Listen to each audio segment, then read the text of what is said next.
La puissance dans le nom de Jésus. Tu es grand, Seigneur. En ce mardi saint, nous te célébrons. En ce milieu du jour, et nous te disons merci d'être notre Dieu. La puissance dans le nom de Jésus.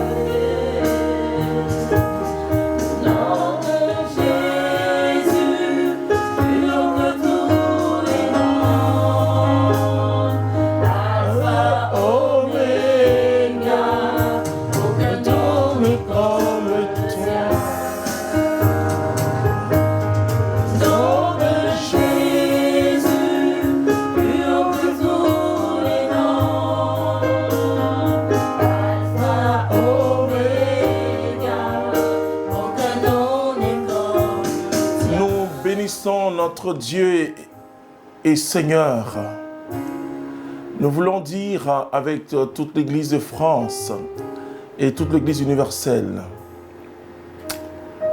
Dieu est fort. Courage à nous tous pour ce qui est arrivé à cette grande Église, la cathédrale de Paris, Notre-Dame de Paris. Et nous savons que si l'Église mûre peut prendre feu, l'Église corps mystique de Jésus vivra toujours éternellement parce que Jésus a dit « Le séjour des morts n'aura aucun pouvoir sur mon Église ». Alors nous disons à Dieu, nous te faisons confiance. Ces monuments historiques représentant la force de la chrétienté dans cette nation a été détruit. Mais nous te demandons de renouveler le corps du Christ qui est en France.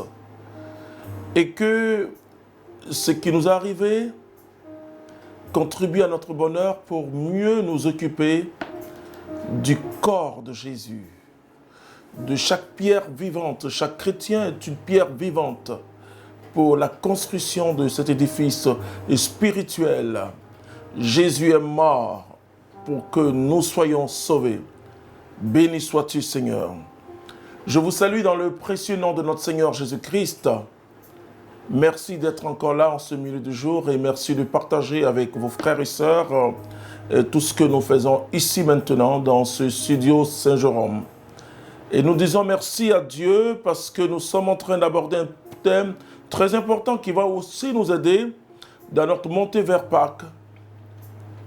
La croix et la gloire. Alors, je vais lire ce passage de Paul à l'église de Galatie. Il disait ceci, « Car ceux qui se sont circoncis n'enseignent pas eux-mêmes la loi. Ils veulent seulement que vous soyez circoncis pour se glorifier dans votre chair. Pour moi, que jamais je me glorifie, sinon dans la croix de notre Seigneur Jésus-Christ, qui a fait du monde un crucifié pour moi, et de moi un crucifié pour le monde. Parole du Seigneur notre Dieu. » Quelle est l'identité du chrétien dans ce monde? Pourquoi nous sommes dans ce monde? Quand nous revenons au livre de la Genèse, Dieu a tout fait, il a tout créé, et la Bible dit le 6e jour, il a fait l'homme. L'homme, bien sûr, avec grand H, l'homme et la femme. Et il a dit au verset, Genèse chapitre 2, verset 15, il a établi l'homme sur toute sa création, il dit, alors prends soin.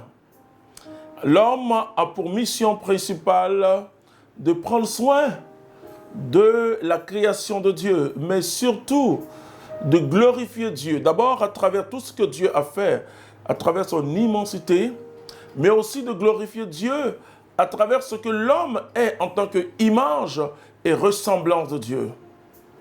Alors, quel est le bonheur du chrétien sur la terre? Le bonheur du chrétien sur la terre, c'est Jésus-Christ de Nazareth.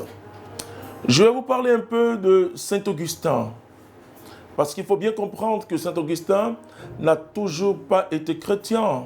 Sa mère, Sainte Monique, qui a beaucoup prié pour Saint Augustin pendant des dizaines d'années, a fait que Dieu touche son fils.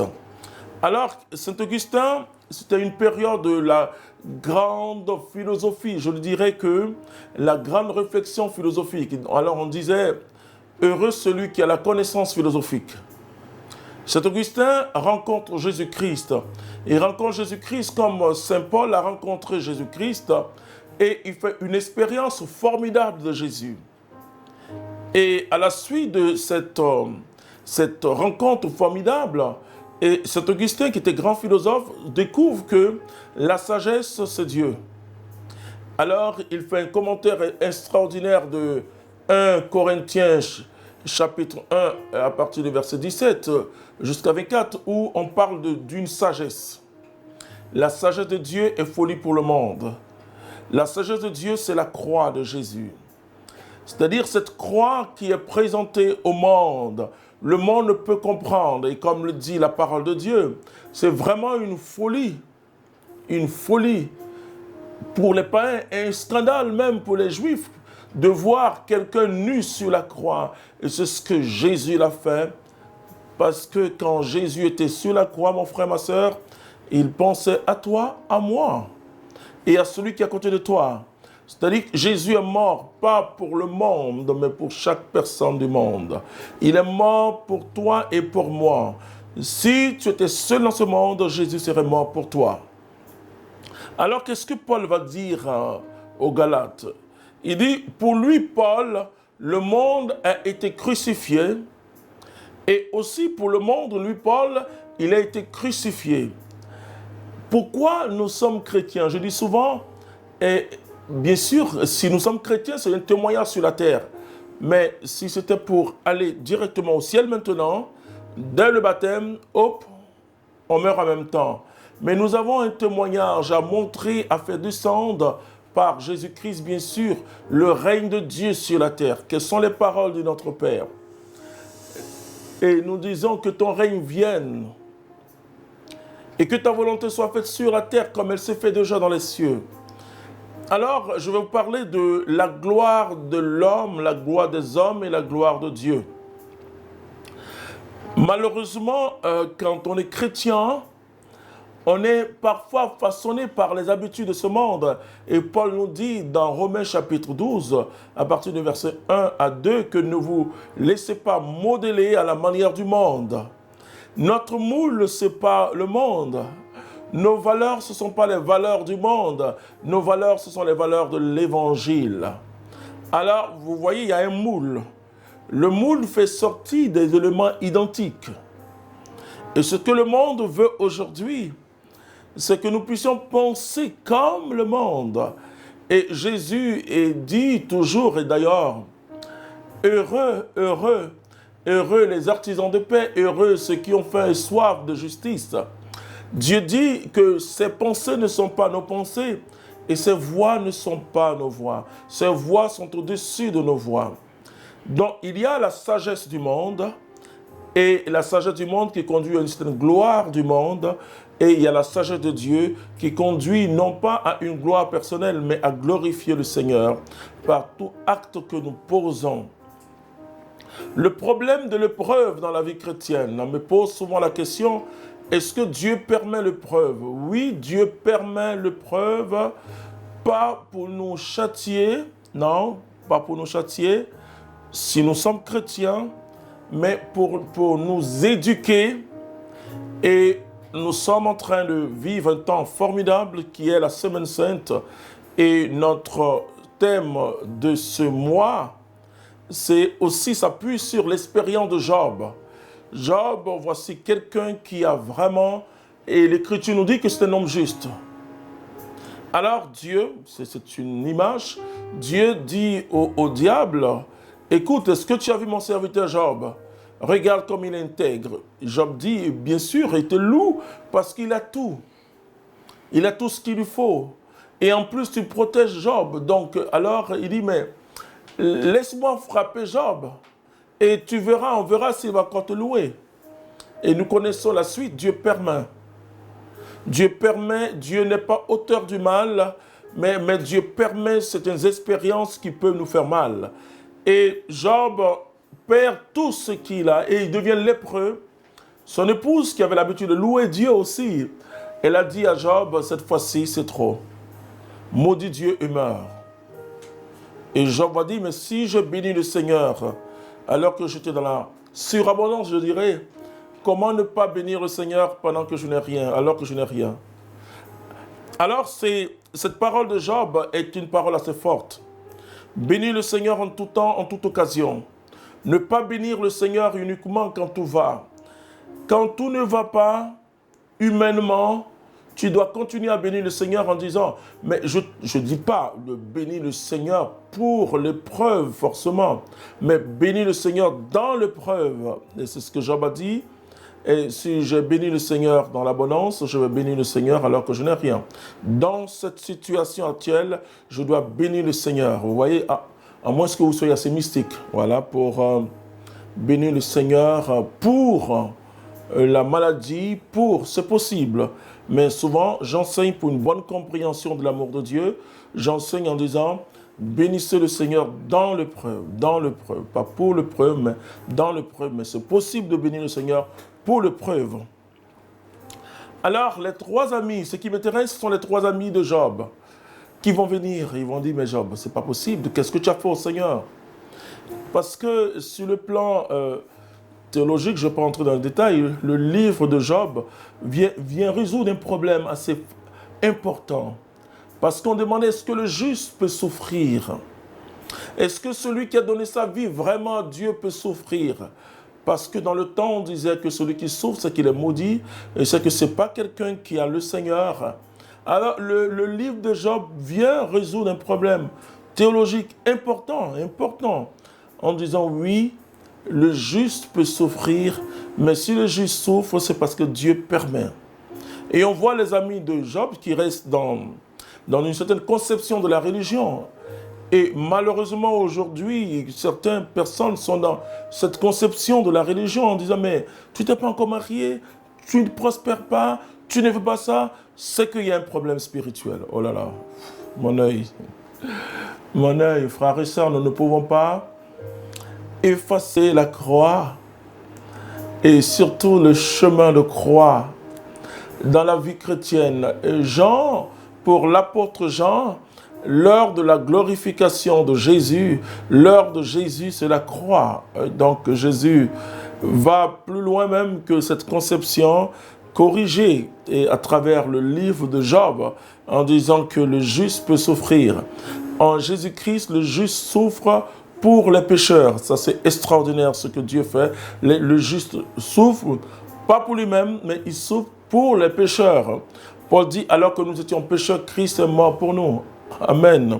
Donc, et les amis de Job vont venir et comme toujours, dans l'épreuve que tu traverses, il y a des gens qui vont venir et dire, mes frères, sœurs, est-ce que tu pries réellement? Mais pourquoi ta situation ne change pas? Pourquoi cette situation, elle est là? Bien sûr, si tu n'as pas une véritable, je le dis bien, si tu n'as pas une véritable communion avec Dieu, oui, on doit pouvoir prier. Vous savez, un jour, une personne est venue me dire, frère, je veux que tu pries pour moi. Ok, il n'y a pas de problème. Et au moment où je veux prier pour cette personne, Dieu me dit, stop. Je dis, écoute, on va s'asseoir, on va parler d'abord. Ça, c'est au début de mon ministère, parce qu'il faut toujours parler avec la personne avant de prier pour la personne. Alors, je dis, non, ma soeur, ne me mets pas dans les complications. Ne me mets pas dans les complications parce que là, je vais prier, on me dit stop. Alors, j'écoute l'histoire formidable de cette personne, cette histoire avec Dieu. Mais je dis, ma soeur, c'est toi plutôt qui dois prier pour moi. Elle a pleuré, je dis, oui, c'est l'amour est parfois douloureux. L'amour est parfois douloureux. Et quand on aime, on souffre aussi, voilà, on souffre. On souffre parce que Jésus te fait participer à quelque chose. C'est vrai que les chrétiens du XXIe siècle ne veulent pas entendre ce message. Nous pouvons porter avec Jésus des souffrances. Je dis, écoute, ce n'est pas toi qui souffres, mais tu portes avec Jésus les souffrances. Les souffrances. Elle dit, oui, c'est vrai que quand je vois quelqu'un qui souffre, je souffre à cette personne. Alors, je dis, oui, c'est la souffrance de Jésus. Et moi, je n'ai pas le droit de prier. Nous avons une sœur qui s'appelle Marie-Antoine, Annick Ouattara. Elle entre à la communauté, je me rends compte qu'elle est drépano, elle bande, elle souffre beaucoup, et je veux prier pour elle, le Seigneur dit stop, voilà. Et c'est une merveilleuse religieuse aujourd'hui. Elle est très enfoncée dans la vie mystique. Ça veut dire qu'on peut passer par des moments comme ça. Je ne dis pas que quand tu souffres, il ne faut pas qu'on prie pour toi. Non, je ne suis pas en train de dire ça. Mais je dis que Dieu peut permettre certaines choses. Alors, les amis de Job ont dit à Job, mais ce n'est pas possible, ce n'est pas normal.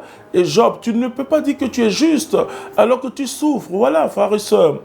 Parce que quelqu'un peut affaiblir ta foi, affaiblir terriblement ta foi, hein, en te disant, écoute, il y a peut-être quelque chose, bien sûr, moi je prie toujours pour la libération.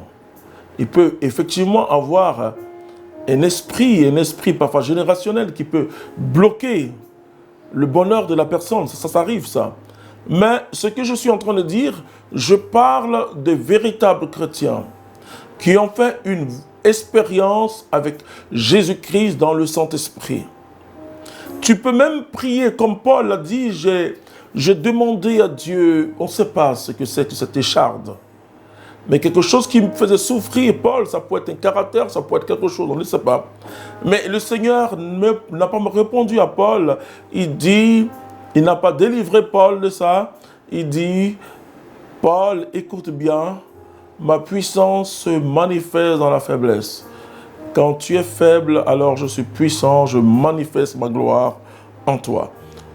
Dieu peut permettre, moi j'ai vu des personnes qui ont un grand désir de Dieu, et très grand de Dieu, mais il y a parfois une lacune, que la personne se met en genoux et dit au Seigneur, oh Dieu, libère-moi de ça. Voilà. Alors bien sûr, il faut un accompagnement spécial parce que notre sanctification va se jouer sur un point. Toujours un point qui verra que nous ne pourrons jamais nous glorifier devant le Seigneur. Mais à la fois cette pauvreté humaine qui s'installe et qu'on prie, on dit, je connais des gens qui disent, bon, qui parlent après elles mentent. Alors, quel exercice faut donner à ces personnes? Alors je vous le dis en même temps, il faut leur dire de ne plus mentir, un point trait. Et qu'à chaque fois que tu dois mentir, dis la vérité, voilà. Donc, mais la personne, ça y est là, mais la personne dit, mais j'ai envie de mentir, bon, ok, je dois dire la vérité, voilà. Parce qu'il y a ce qu'on appelle la concupiscence, ce réflexe ou cette tendance vers le mal. Et malgré le baptême, parfois, il y a des combats de ce genre. C'est ça le vrai combat. C'est ça le vrai combat spirituel, parce que nous voulons plaire au Seigneur Jésus-Christ. Il y a toujours quelque chose. Dans l'accompagnement, dans le monde entier, je rencontre des personnes extraordinaires, mystiques même, et qui me demandent, frère, prie pour moi par rapport à tel défaut. Je dis toujours, non frère, écoute, tu es spirituel, n'entre pas dans ce défaut.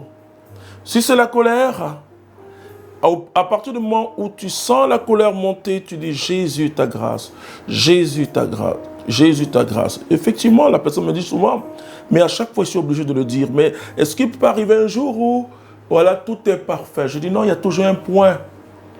C'est notre sanctification. Je ne parlerai pas de notre salut. Notre sanctification va se jouer à partir de ce point-là. À partir de ce point, de sorte que, en regardant quelqu'un d'autre qui est dans le péché, on ne puisse pas se glorifier comme ce pharisien qui dit, Seigneur, je te dis merci de ce que je ne suis pas comme ce publicain, voilà, etc., etc. Alors, quand on regardera Dieu, on pourra glorifier Dieu, parce qu'on voit notre pauvreté et Dieu se manifestera dans cette pauvreté. Paul dit que le monde est crucifié. Notre modèle n'est pas le monde. Notre modèle ne sont pas, ce n'est pas les milliardaires. Je dis aux chrétiens, oh, ne croyez pas que vivre la croix, c'est tellement misérable. Non, ce n'est pas ça. Il faut enlever du christianisme cette conception où on a l'impression qu'on est les derniers, voilà, les derniers, et que c'est la souffrance. Non, écoute bien mon frère, toi qui me suis. Écoute bien ma soeur, c'est pas ça. Hein? Tu peux être, je souhaite pour toi que tu prospères à tous égards comme prospère l'état de ton âme. Tu peux même être milliardaire et être pauvre de cœur. Tu peux être milliardaire et puis vivre vraiment la passion, la croix de Jésus-Christ. Parce que tu es détaché. Quand on est détaché au monde, on doit s'attacher à quelque chose. Donc tu es attaché à Jésus-Christ de Nazareth. Notre gloire, c'est Jésus-Christ. Notre fierté, c'est la croix de Jésus. Nous sommes un peuple qui a été sauvé par un scandale. Le scandale de la croix, incompréhensible. Comment comprendre que cet homme est fils de Dieu? D'ailleurs, c'est ce qu'ils ont dit à Jésus. Si tu es vraiment le fils de Dieu, toi qui fais les miracles, fais un miracle. Donne-nous un miracle. Et parfois, en riant avec Jésus, j'ai dit, mais Seigneur, écoute. Et quand ils t'ont dit, si tu as sauvé tant de personnes, sauve-toi toi-même. Seigneur, si tu t'es descendu seulement 1 minute, Seigneur, et remonté, on ne serait pas en train de prêcher partout. Bon, enfin. Non, c'est pour dire simplement que Jésus avait le pouvoir de descendre, mais il n'est pas descendu. Voilà, c'est ça. Vous voyez, la foi chrétienne, ce n'est pas dire que telle chose va se passer, Dieu au contrôle, etc. C'est pas le positivisme. C'est pas le positivisme. C'est la foi. C'est-à-dire, fais confiance à Dieu dans toutes les situations de ma vie. Je fais confiance, je dis aux gens que quand je rencontre Jésus, alors que moi, vraiment, et comme le dit l'apôtre Paul, toute cette vie, c'est vraiment pour moi aujourd'hui, Baléus, c'est-à-dire mais pour les gens, c'était la vie. Tous les week-ends, j'avais 200 000 francs. Voici que je rencontre Jésus, puisqu'il n'y a plus de business. Avoir 10 000 francs est un événement. Voilà. Et des gens se disaient, mais comment il peut avoir Jésus-Christ? Je me souviens que toutes mes chaussures ont commencé à être usées. Toutes mes Alden, les Weston, les Church, tout ça ont commencé à être usées. Et il y a une dame qui a dit à une autre personne qui priait à nous, mais vraiment, vous vous dites l'homme là, c'est un homme de Dieu, mais regarde sa chaussure, regarde, ses habits sont un peu déteints. Oui, parce que beaucoup de gens croient que avoir le Seigneur, c'est d'une manière esthétique. Voilà. Mais le Seigneur peut permettre. Mais moi, je glorifiais le Seigneur. Enfin, on me croyait comme un fou, hein, voilà. Parce qu'un jeune homme qui sape, un jeune homme bien, voilà que, bon, puisque la vérité, c'est que je n'avais plus d'argent. Et je marchais beaucoup plus. Sous le soleil, voilà, et on me voyait marcher, et les gens étaient découragés dans mon quartier, quoi. Ils se disaient vraiment, il y a un de mes amis qui est médecin aujourd'hui, il a dit à quelqu'un d'autre, il faut que Dieu me touche, mais pas comme Clément Kobé. Voilà. Mais j'étais tout joyeux de vivre avec Jésus-Christ. De vivre avec Jésus-Christ. Tout joyeux parce que je me rendais compte que c'est ça la vraie vie. Cette vie où j'étais célèbre, Coco Disco, on me montrait la télévision, je dansais, cassais le robot. Cette vie-là, oui, n'était pas la vraie vie. N'était pas la vraie vie, mais cette autre vie avec Jésus, cette paix intérieure, mon frère, ma soeur, cette paix intérieure, vaut tout l'or du monde.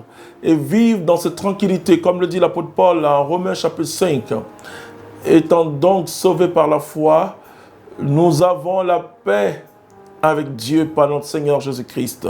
C'est-à-dire cette paix intérieure de savoir que tu es enfant de Dieu. Et lire la parole de Dieu, voir aussi que cette parole, elle est réelle. C'est intéressant, frères et sœurs, c'est intéressant. Alors, 2 ans après, bon, voilà, les choses ont commencé. On a une maison, etc., communauté, bon, jusqu'à aujourd'hui. Mais quand tu as vécu avec Jésus-Christ, quand tu as fait une expérience de la proximité de Dieu, les disciples ne sont pas venus, moi je suis pas allé vers Jésus-Christ pour évangéliser ou pour fonder une communauté, non. C'est son amour plein dans notre cœur qui a poussé ces jeunes gens à dire à d'autres jeunes que Jésus est vivant. Il est vivant et qu'on se perd. Sans les condamner, le signe de ta conversion, c'est la compassion. Parce que tu étais là-bas aussi. Tu ne peux pas regarder la jeunesse, les gens disent, toi tu es pécheur, tu vas à l'enfer. Jamais, c'est pas ça. Ça, c'est le signe que tu n'as pas rencontré Jésus. Quand tu rencontres Jésus, il te donne son cœur et sa compassion pour les gens. Vous voyez, aujourd'hui, je suis tellement heureux de voir tant de jeunes gens évangélisés, surtout en Côte d'Ivoire. C'est vrai que ça Ça peut déranger d'autres. Hein. Bon, c'est vrai, ils ne sont pas théologiens, ils n'ont pas eu peut-être la grâce de l'accompagnement qu'il faut rectifier. Mais quand moi je vois des jeunes de 18, 20 ans, parce que moi j'ai commencé le ministère à 23 ans, quand je vois ces jeunes-là aujourd'hui prier naturellement et annoncer partout que Jésus est leur sauveur, je dis, c'est ça la chance de l'Église. C'est ça la chance de l'Église. C'est-à-dire qu'il y a la relève. Hein? Nous, on est sur le chemin du retour. Le retour vers le Père. Mais ces jeunes gens de 22 ans, de 18 ans aujourd'hui, qui annoncent Jésus-Christ, c'est l'avenir de l'Église. C'est l'avenir de l'Église. Alors, je demande à tous ceux qui, font des critiques qui ne sont pas constructives, mais de plutôt prier, de donner des conseils. Parce que moi, j'ai vu l'enfer. J'ai vu l'enfer dans la jeunesse. Et arrivé un moment, ils nous ont fait goûter la drogue. Arrivé un moment, quand je suis entré en université en 84, ma chambre ensuite était un lieu de bordel, il n'y a pas un autre nom. Donc j'ai vu l'enfer sur terre. J'ai vu dans quelle ambiance on était. Et les vacances, les 3 mois de vacances, 1979, le disco était arrivé, cette danse disco, musique disco, était arrivée en Côte d'Ivoire. Je n'ai jamais vu 8 h du matin, 9 h du matin, 10 h. J'entre à 6 h, je me réveille à 15 h. J'ai touché à l'enfer. J'ai touché à l'enfer sur la terre. Alors je prie aujourd'hui toutes ces personnes qui attaquent ces jeunes, qui prient, qui donnent leur vie à Jésus. Écoutez, ou les parents qui disent, mais mon enfant, bien sûr, il faut que les enfants continuent à être bien dans les études. Voilà. Et Jésus aussi ne te demande pas de ne pas travailler, c'est pas possible. Et comment j'ai reçu Jésus, j'ai travaillé, donc c'est pas une histoire. Mais continue. Continue parce que tu n'auras pas... C'est vrai, dans le quartier, les jeunes m'ont dit, mais tu es gaou. On m'a dit, mais c'est quelle fille ça? C'est quoi ça? C'est vrai qu'ils vont te critiquer. Ils vont dire, mais pourquoi tu n'es plus? Moi, il y a un qui m'a dit, Clément, tu ne bois plus, tu ne te saoules plus. On ne peut plus aller en boîte de nuit, on ne peut plus chercher les femmes. C'est que pour moi, tu es mort. Alors, ce texte que je venais de lire, quand je lis ce texte, je dis, ah oui. Quand il m'a dit, parce que j'avais déjà lu ce texte, pour moi, le monde est crucifié. Et pour le monde, je suis crucifié. Ouais, c'est terminé. Oh oui, frères et sœurs, revenons à la rencontre personnelle avec Jésus-Christ de Nazareth. C'est très important. Nous, au début du renouveau charismatique en Côte d'Ivoire, mon frère, ma sœur, ce que Jésus a fait pour moi, il peut le faire pour toi. Des jeunes gens et des jeunes filles qui quittaient. C'est pour cela que vous voyez, il y a beaucoup encore de jeunes qui sont à la communauté. Bon, bien sûr, on devient tous adultes aujourd'hui, mais c'est ça. C'est ça la Pentecôte. La Pentecôte, le Saint-Esprit vient toucher. Et alors, il y a un temps, il y a un grand temps de purification. Quelqu'un qui aimait l'argent comme moi, quelqu'un qui aimait les habits, pendant 2 années. Alors je dis, mais Seigneur, tu es fort. Et parfois je marche et puis je dis, mais Seigneur, tu es fort. Tu es fort. Quand on était 4, chacun sa go, chacun prenait son taxi. On pouvait se dire, écoute, bon, on prend 2 taxis, mais on prend 4 taxis. Des bouteilles dans les boîtes de nuit partout, au moins 4. C'est-à-dire quand on dit on va en boîte de nuit, c'est pas, on n'a pas dit on va dans une boîte de nuit, on dit on va en boîte. Voilà. Vous voyez, et quand j'ai vu cette vie, et ensuite j'ai vu la vie que Jésus me donnait, me proposait, je lui ai dit, Seigneur, toute ma vie est à toi. Est à toi. Mais en même temps, mon frère, quand tu choisis Jésus de cette façon radicale, c'est pas toi. Hein? Il dit, nul ne vient à moi, c'est le Père de la tire. Et donc, c'est vraiment un mot très important qu'on utilise en théologie, que je répète. L'autocommunication de Dieu. C'est-à-dire, c'est Dieu qui va nous chercher. Ce n'est pas nous qui cherchons Dieu.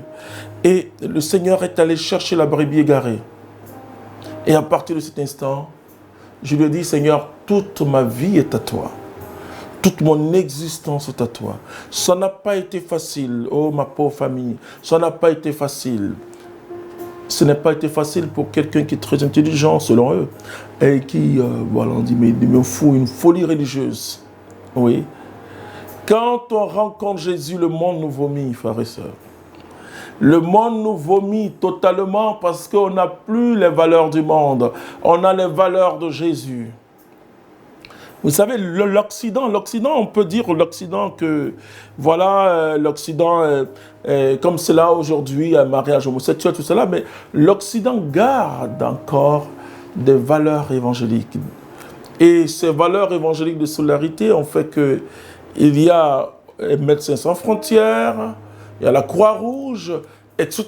Ce sont des valeurs évangéliques, hein. Alors, moi, je parle au pays du tiers-monde, enfin, le pays africain ou de l'Amérique latine, etc., tous ces pays-là. Et nous devons avoir une culture chrétienne. Une culture chrétienne. Il faut laisser l'évangile entrer dans notre culture, comme l'a dit le pape Benoît et avant lui, le pape Jean-Paul II, en parlant des Africains, surtout. Et quand vous n'avez pas... Et donc, ils sont trempés dans cette culture. Mais c'est vrai que cette culture, aujourd'hui, chrétienne, en Occident, il faut simplement faire partir la poussière parce qu'ils ont mis beaucoup de choses dessus.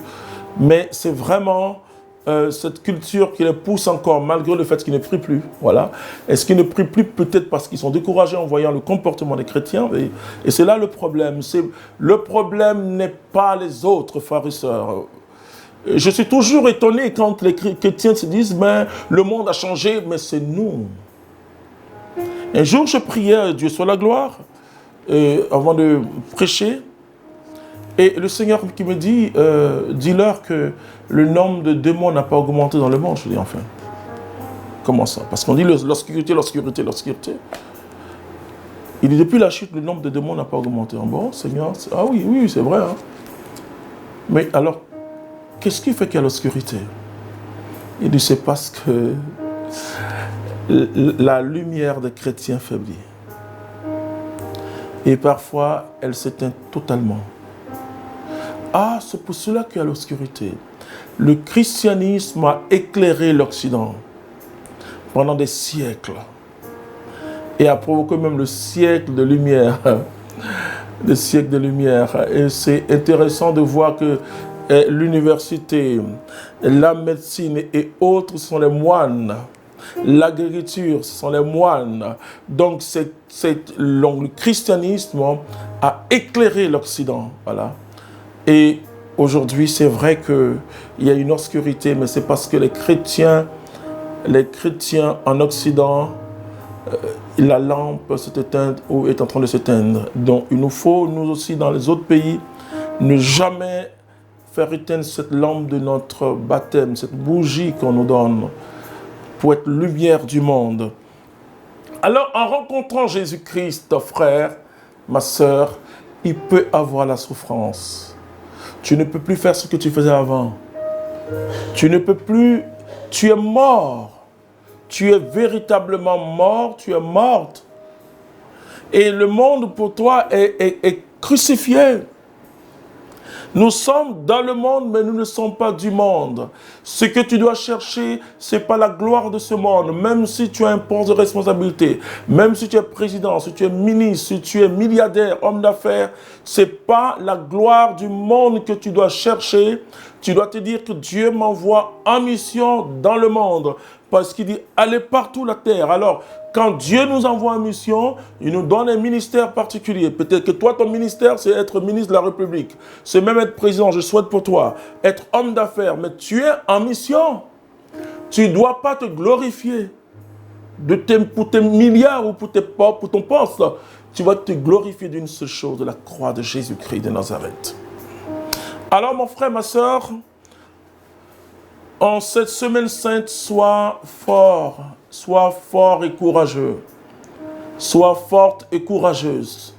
Avance. Tu n'es pas maudit.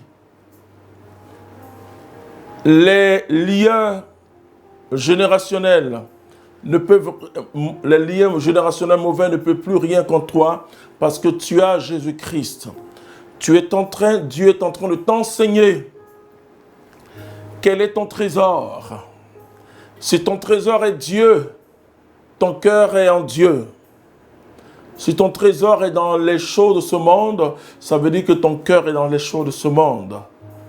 Tu dois rencontrer et vivre Jésus-Christ en ce temps de carême, dans cette montée vers Pâques, en cette semaine sainte, la semaine la plus spirituelle de toute l'année. Demande des grâces inouïes à Dieu, des grandes sanctifications. Grandis, que Dieu te bénisse. Amen. On va prier. Merci Seigneur pour tout ce que tu fais.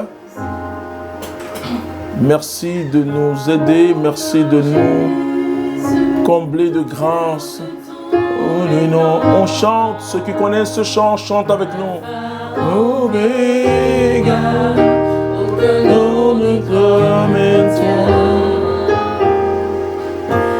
le nom de Jésus est de tous les noms. Alpha, Oméga, le nom de ton Dieu. Merci Seigneur, ce nom merveilleux qui nous fait courir. Alpha, Oméga. On est comme toi. Merci Jésus pour tout ce que tu fais. Louange et gloire à toi. Je veux te confier particulièrement la jeunesse, oh Dieu. Tu m'as touché jeune, je veux te confier tous ces jeunes gens. Seigneur, révèle-toi à eux. Tu es la vraie vie. Tous ces jeunes en armes dans le monde, qui sont devenus des braqueurs, des assassins. Oh Dieu, tu les aimes. Tu m'as sauvé à un moment donné de mon histoire. Et je te prie, oh Dieu, de penser à tous ces jeunes dans cette semaine sainte. Ils ne sont pas simplement l'avenir du monde, mais ils sont le présent de ce monde aussi. Merci Seigneur, par eux transforme le monde et que la civilisation d'amour descende dans nos cœurs et qu'un monde nouveau advienne Seigneur, un monde où le loup et l'agneau peuvent cohabiter. Et je te présente aussi Seigneur ton Église, donne-nous l'amour. Et comme l'a dit le pape, la miséricorde est en train de fuir l'Église. Oh, viens à notre secours. Viens briser la dureté de nos cœurs. Que nous puissions regarder l'homme qui ne prie pas comme nous, l'homme que nous considérons pécheur, que nous puissions le regarder avec l'œil de la miséricorde. Et je te prie pour le Saint-Pape François, notre Saint-Père. Oh, qu'il continue, Seigneur, à répandre l'Évangile. Je te prie pour les évêques et les prêtres, les diacres et tous ceux qui ont à charge de l'Évangile. En ce moment difficile que l'Église traverse, avec encore ce drame de Notre-Dame de Paris. Seigneur, c'est ton Église. Éclaire-nous davantage. Qu'une génération nouvelle de chrétiens se lève, remplis de ta puissance. Et comme les apôtres allant partout, répand ta miséricorde. Dans ces pays en guerre qui souffrent. Et que ton Église se lève aussi dans le développement des peuples. Ô Père, merci d'amplifier ta grâce davantage. Nous te bénissons, Seigneur, éternellement. Amen.